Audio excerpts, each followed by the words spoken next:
보여드린 내용들만 해도 여러분께서 갑자기 이메일을 적어야 되거나 누군가와 영어로 채팅을 해야 될 때, 발음 연습을 하고 싶다라고 느낄 때 영어를 한 달 단돈 $20로 크게 상승시킬 수 있는 실력 향상 방법 다 가져가시길 바랍니다. 제가 제 과거를 돌아보면 영어로 이메일을 잘 쓰고 싶었던 욕구를 느꼈던 건 세 가지 케이스가 있는 것 같아요. 일단 첫 번째는 직장을 다니는데 내가 네이티브 스피커랑 메일을 주고받아야 된다. 상대방은 한국어를 못하는 거죠. 그리고 나는 영어로만 대화를 할 수 있어요. 그런데 우리는 서면으로 문서가 오가기 때문에 다 기록으로 남는 거죠. 그런데 제가 약간 두갈식으로 말하는 것도 잘 못하고 감정을 빼는 것도 잘 못했었어요. 그러다 보니 뭔가 두갈식도 아니고 감정도 많이 섞여 있고 이메일이 장황하다라는 피드백을 한국어로 할 때에도 사회초년생 때 받았던 모습이 있는데, 그러다 보니 군더더기 없이 팩트 기반으로 두갈식으로 영어로 그렇게 이메일을 쓰고 싶은 욕구, 그게 직장인으로서 느꼈던 첫 번째고요. 그 다음 두 번째는요, 지금 아이의 엄마가 되어서 외국에 있는 선생님에게 아이의 상황에 대한 상의를 해야 되다 보니 좀 비슷한데, 군더더기 없이 정확하게 요점 간단히 그렇게 이메일을 좀 보내고 싶은 상황들 가운데 도움을 많이 받고 있는 상황이 있습니다. 세 번째는요, 뭔가를 사용하다 막힘이 있었을 때, 예를 들어 내가 사용하는 즐겨 쓰는 앱이 뭔가 나에게 돈을 크게 과금을 했다거나 내가 더 이상 돈을 안 내야 되는 상황인데 돈이 막 빠져나갔다거나. 여러분 이런 사고 많이 겪으시죠? 제가 며칠 전에도 뉴스를 봤는데 아이가 앱스토어에서 뭔가 다운받았는데 과금이 되기를 몇십만 원 된 거죠? 그럼 엄마 입장에서는 이거 우리 애가 그냥 어떻게 하다 보니까 돈을 내버렸는데 내가 이걸 환불을 받아야겠어요 라고 하는데 외산이야. 그래서 그 앱이 외국에서 만든 거여서 테크니컬 서포트가 전부 다 외국인들이면 우리가 당황을 한다는 거죠. 이 세 가지 모든 상황이 제가 봤을 때는 영어 이메일이 필요한 순간들입니다. PD님은 어때요? 저는 세 번째요. 세 번째랑 비슷하다고 느꼈던 제 최근 경험이, 제가 호주에 갔는데 그 호주가 옛날에는 비자가 없이도 출입이 가능했는데 비자가 있어야 된다는 거예요. 네. 제 친구랑 저랑 둘 다 비자가 없이 공항에 간 거예요.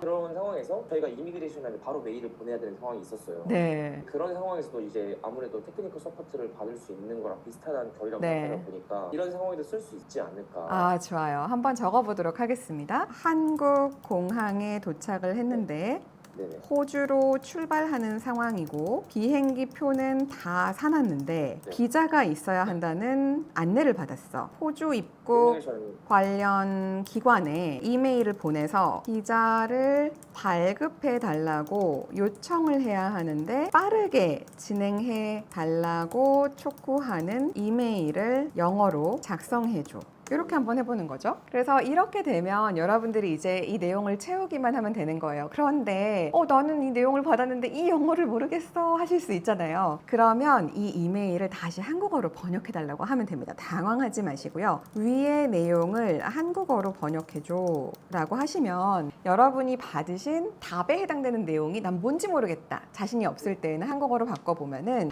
오늘 출발 예정인데 긴급 요청이다. 이름, 여권번호, 항공편, 예정 출발 시간, 이미 뭐 필요한 비자 신청은 완료를 했는데 진짜 급한 상황이니까 빨리 답장 좀 달라. 만약에 여러분이 여기서 이 정보는 잘못됐는데요 하는 부분이 있다면 있나요? 필요한 비자 신청은 이미 완료하였으면 이것만 제거하면 될 것 같아요. 네, 그러면 요거를 빼야 되는 거잖아요. 그러면 그것도 넣어도 돼요. 필요한 비자 신청은 이미 완료하였으며를 제거해줘. 그리고 영어로 완성해줘. 이렇게 하면 이 맥락을 다 기억합니다. 그대로 가는데 나는 너무너무 고마울 것 같아.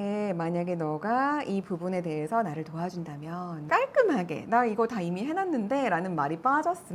그리고 만약에 여러분이 빠졌나 확인하고 싶다면 또 한번 해보세요. 자신이 없다면 한국어로 번역해줘 라고 하면 이 내용이 다시금 한국어로 돌아오는 거죠. 그래서 이렇게 해서 메일이 완성이 되었습니다. 여러분은 이 부분에서 이름 넣고 패스포트 넘버, 출발하는 시간 넣고 샌딩만 하면 되는 건 거죠. 위에 있는 요소를 다 또 만족시키는 모습입니다. 명확한 제목, 그리고 적절한 인사말, 내가 필요한 것을 목적을 명확히, 그리고 간결하고 조직적인 본문, 그리고 무엇을 해달라고 부탁하는지 마무리 인사까지. 너무 완벽하죠? 이렇게 우리가 공항에서 급하게 이메일 내용이 필요할 때에도, 물론 학교에 보낼 때에도, 업무 메일을 보낼 때에도 한번 활용해 보셨으면 좋겠고요.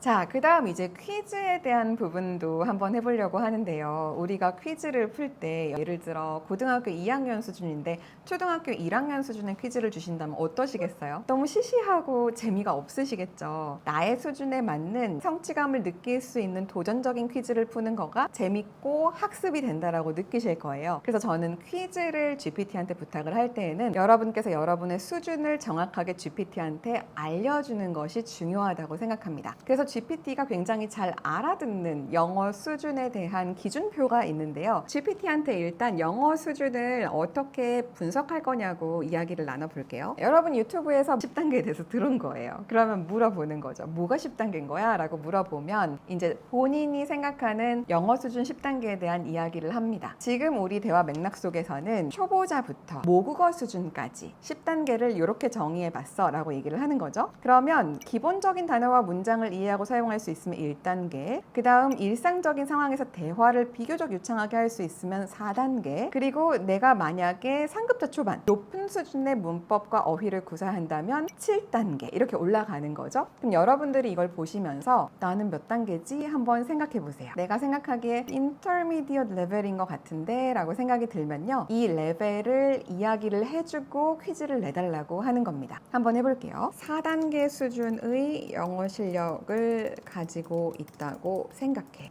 나에게 퀴즈를 내서 영어 공부를 할 수 있도록 도와줘. 오늘은 문법 퀴즈를 풀고 싶어. 그랬더니 여러분들께 빈칸을 채우라고 합니다. 어쩌면 좀 어려우실 수 있잖아요. 그래서 저는 한 가지 요청을 더 했습니다. 선택지가 4개 있는 퀴즈로 바꿔줘. 그러면 선택지를 만들어줍니다. 그러면 조금 더 재밌게 풀 수 있게 되겠죠? 그리고 지금 끝으로 가보면 정답을 아직 주지 않았습니다. 우리 한번 같이 풀어볼까요? 제가 3개 문제만 어떤 건 맞추고 어떤 건 일부러 틀려보겠습니다. 1번은 매일 가는 거니까 B.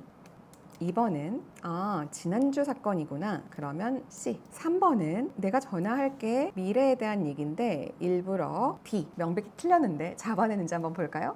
재밌죠? 첫 번째가 왜 맞았는지, 두 번째가 왜 맞았는지, 세 번째가 왜 틀렸는지까지 잡아주는 모습입니다. 근데 이런 식으로 저는 문법 퀴즈를 해보고 싶어서 문법으로 부탁을 했지만 맞는 단어를 골라주세요 하는 퀴즈를 단어 공부로 해보자 라고 할 수도 있는 거고, 여러 개의 단어가 합쳐져서 어떠한 구를 형성하는 것을 내가 만들어 보고 싶다. 아니면 다른 어떠한 퀴즈의 형태를 또는 퀴즈의 종류를 바꿔서 주제를 바꿔서 소재를 바꿔서 풀어본다라고 했을 때에도 여러분들이 해볼 수 있는 창의적인 방법이 참 많이 있겠죠?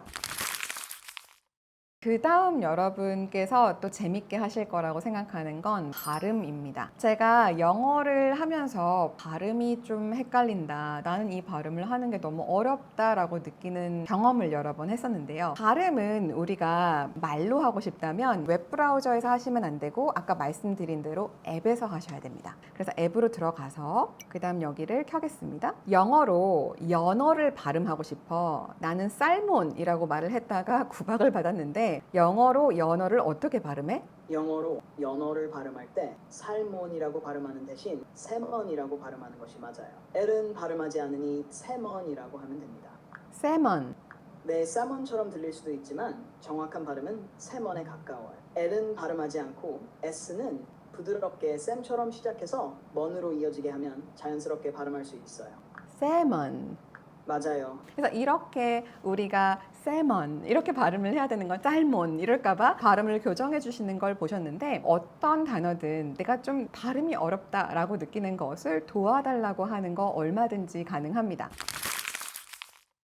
오늘 보여드린 내용들만 해도 여러분께서 갑자기 이메일을 적어야 되거나 누군가와 영어로 채팅을 해야 될 때, 아니면 집에서 뭔가 영어 실력을 늘리고 싶어서 좀 재밌게 영어 공부를 하고 싶은데 소통하듯 하고 싶어서 퀴즈를 풀어볼 때, 그리고 여러분께서 뭔가 발음이 자신이 없어서 발음 연습을 하고 싶다라고 느낄 때 우리가 챗 GPT랑 어떻게 친밀하게 영어 공부를 할 수 있는지에 대해서 보여드렸는데요. 그 밖에도 7가지 중에 여러분들이 근데 저는 그거 말고 듣고 이 얘기가 너무 궁금해요 하는 요소가 있었다면 알려주세요. 제가 사실 한국에서만 쭉 크고 영어권 국가에 갈 수 있었던 경험을 대학교 4학년 때 처음 했어요. 그래서 저는 24살 때까지 영어를 잘하고는 싶은데 외국을 나가보지 못하는 그 경험이 너무나도 마음에 한이 서렸었던 10대, 20대를 좀 보냈었거든요. 근데 그럼에도 불구하고 영어가 그래도 외국인들과 대화가 될 수 있는 수준까지 가는 그 과정에서 많은 시행착오를 겪고 많은 어려움을 겪었었는데, 와, 내가 그럴 때 GPT처럼 옆에 이렇게 연습할 수 있는 도구가 있었으면 얼마나 좋았을까라는 생각이 좀 많이 들더라고요. 여러분들께서도 영어 공부를 잘해서 직장 내에서 승진해야겠다, 해외로 주재원을 나가야 되겠다, 기회를 더 잡아봐야 되겠다, 해외 클라이언트들에게 나도 일을 좀 받고 싶다, 이런 니즈가 세계가 정말 평평하게 연결되면서 점점 더 많이 올라오고 있는 것도 사실이고 몸값이 올라가는 것도 사실인 만큼 여러분 영어를 잘 할 수 있는 방법, GPT와 함께 할 수 있는 방법들 우리 한번 따라 하시면서 같이 경험해 보시면서 영어 실력 향상하시고 좋은 경험 많이 하셨으면 좋겠습니다. 더 필요한 내용들은 댓글로 말씀해 주시고요. 계속해서 함께 여러분과 소통하면서 만들어가는 영상들 가운데 재밌다, 유익하다, 최고다 이런 말씀 주시는 분들 많으셔서 진심으로 감사합니다. 여러분의 목소리 들으면서 다음 영상 또 준비해 오도록 하겠습니다. 감사합니다.